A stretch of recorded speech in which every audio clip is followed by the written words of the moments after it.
Halo, ketemu kembali dengan saya Gus Rowi dalam sesi belajar asik manajemen konflik. Kali ini saya akan melanjutkan apa yang sudah saya sampaikan pada episode pertama tentang belajar asik manajemen konflik. Kalau di awal kita belajar tentang apa itu konflik, maka kali ini saya akan mendiskusikan tentang hal-hal yang menjadi penyebab terjadinya konflik. Ada banyak sebenarnya penyebab konflik, antara lain terkait dengan budaya yang berbeda antara satu pihak dengan pihak yang lain, sehingga memunculkan yang namanya perbenturan kepentingan ataupun perbenturan kebutuhan. Ada juga perspektif, cara pandang, sehingga mempengaruhi orang kemudian bisa berkonflik. Ada juga soal nilai-nilai yang diyakini, nilai-nilai yang menjadi ukuran tentang sesuatu, sehingga mempengaruhi orang kemudian bisa berkonflik.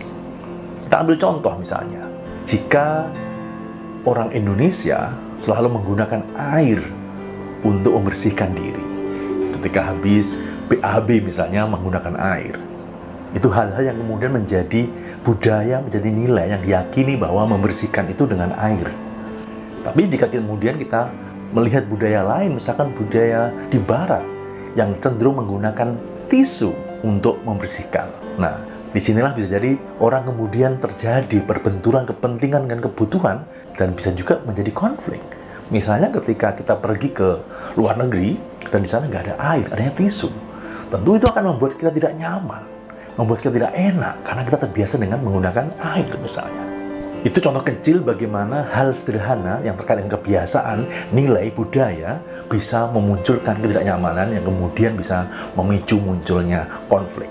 Anda bisa bayangkan ketika itu terjadi pada dua orang yang saling berbenturan kebiasaan ataupun nilai-nilai yang diyakini bertemu dalam sebuah forum misalnya, maka yang terjadi sangat kemungkinan besar adalah konflik. Dalam melihat masalah, satu pihak melihatnya dari sudut pandang dia, satu pihak melihat dari sudut pandang yang berbeda. Tentu kemudian akan terjadi perbedaan pendapat, akan terjadi perbedaan pandangan. Sebenarnya nggak masalah juga ya, berbeda pendapat itu biasa gitu. Tapi muncul persoalan ketika satu pihak memaksakan pandangan dia terhadap pihak yang lain. Nah, unsur namanya paksaan terhadap pihak lain agar menerima pandangan yang kita miliki misalnya, itu yang kemudian bisa menimbulkan yang namanya konflik. Konflik apa? Konflik kepentingan mungkin, ataupun konflik tentang kebutuhan akan sesuatu. Jadi contoh nyata tentang hal yang bisa menyebabkan konflik itu ya tentang perbedaan pandangan, perbedaan pendapat.